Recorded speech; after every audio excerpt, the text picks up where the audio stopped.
ರಾಮಾಚಾರ್ಯವರೇ, ರಾಮಂಗಳೂರು ಬಂದರು ಪ್ರಾಧಿಕಾರದ ಉಪಾಧ್ಯಕ್ಷ ಶಾಂತಿರವರೇ, HOD, ಡಿಪ್ಟಿ HOD ರವರೇ, ಅಧಿಕಾರಿಗಳೇ, ಉದ್ಯೋಗಿಗಳೇ, ವಿದ್ಯಾರ್ಥಿನಿಗಳೇ, ಈ ಮೀಡಿಯಾ ಸ್ನೇಹಿತರೆ, ಎಲ್ಲರಿಗೂ ನಮಸ್ಕಾರಗಳು.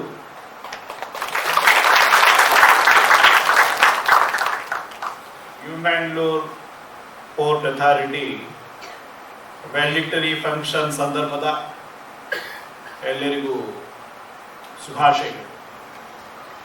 ನಮ್ಮ ಬಂದರು 98% ಭ್ರಷ್ಟಾಚಾರ ಮುಕ್ತ ಬಂದರು. I am proud to say, among the all major ports and standalone also, Mangalore Port Authority is 98% free from corruption. Many of you may be knowing, many of you may not be knowing.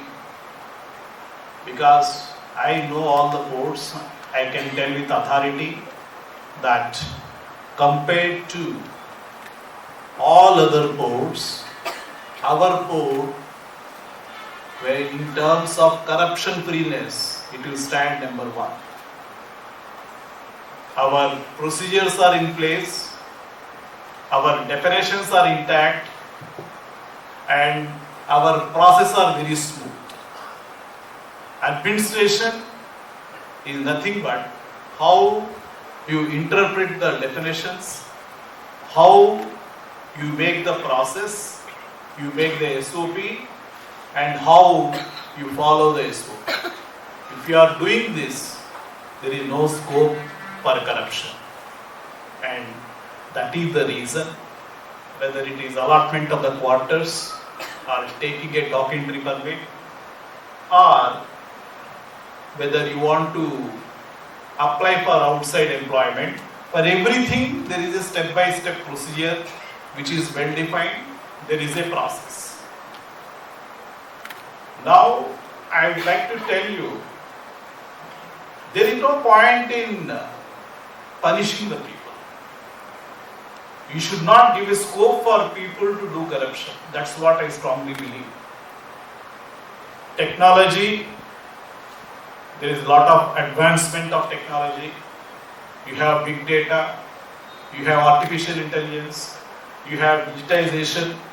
If you really study the process, procedures, and automate everything without human intervention, the scope for corruption will be 0.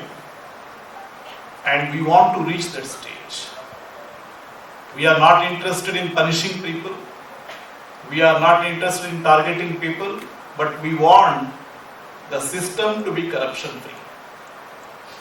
In a country like India, we have political corruption, we have executive corruption, we have social corruption, we have collusive corruption, and we have stand-alone individual corruption.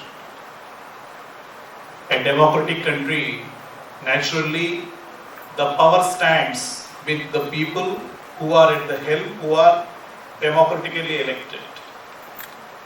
But if the process itself goes by vote, if you give note, the power which has to govern the total system becomes questionable.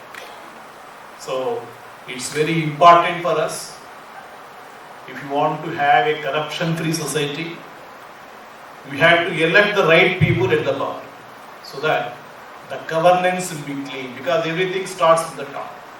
And I am also very proud and happy to say that the Honorable Prime Minister of India is a living example how to have a moral, ethical, and corruption-free life. So he is a living example. So let us follow him.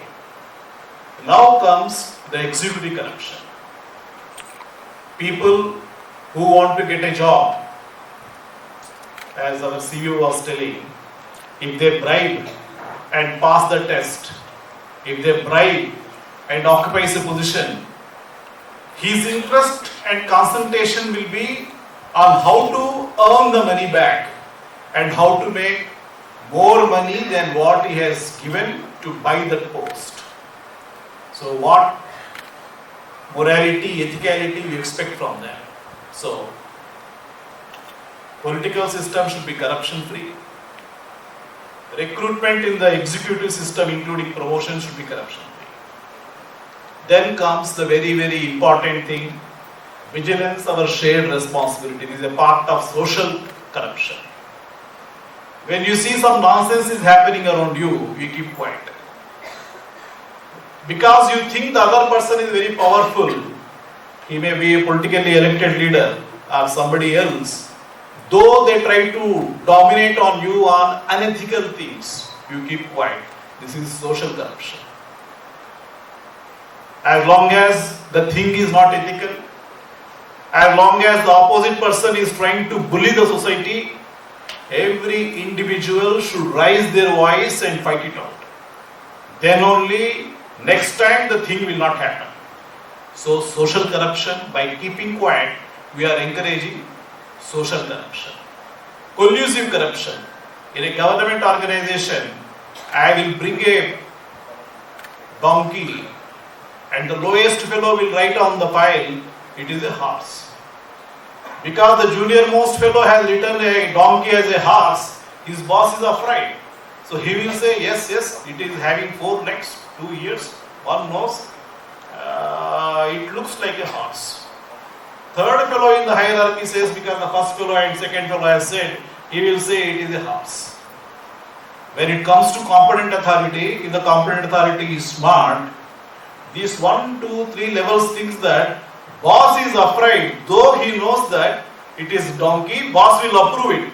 Because the moment he says that it is not a horse, it is a donkey, tomorrow all the 3 levels can put a anonymous letter on the boss and say that boss is calling a donkey as a horse.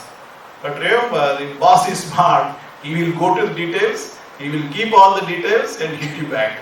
And he will put you questions and he will corner you back.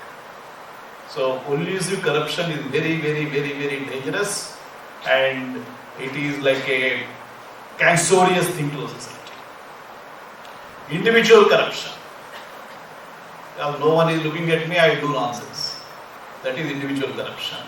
So be honest, be ethical, not because someone is watching you, because you yourself have to be responsible for the society. I will ask you one fundamental question. Why we should stop corruption? Can anyone tell? Society mein corruption is there. Why I should stop corruption? What is the need to stop corruption? It collapses the system. Why? It is as simple as this. You are correct in one way. Suppose you are having a bucket and you are filling water into the bucket. If you have 2, 3 holes at the bottom layer of the bucket, will the bucket get filled? No. It keeps on draining, keeps on draining, keeps on draining. Corruption is like that. Whatever amount of resources government puts, whatever amount of infrastructure they want to create, corruption is a leakage. It will not allow the expected infrastructure, expected deliverables to reach the bottommost person, to the privileged people, to the downtrodden people. That is why corruption should not be there. Don't think of corruption just taking money or becoming something. No. Corruption is very, very dangerous to the society, because whatever the government wants to deliver to the people, it can't be delivered if corruption is there. It is a leakage. That is why we should stop the corruption. And as at the beginning I said, we should make use of the technology. I always, whenever I sit with Padmanabh, I tell only one thing. We have to see where there is a public interaction. We have to see where there is a lengthy process. We have to see where there is a possibility of interpreting. And by digitizing, by computerizing, by systematizing, we should eliminate all these things so that there is no scope for corruption, and that is what exactly we are doing in Humanity Report.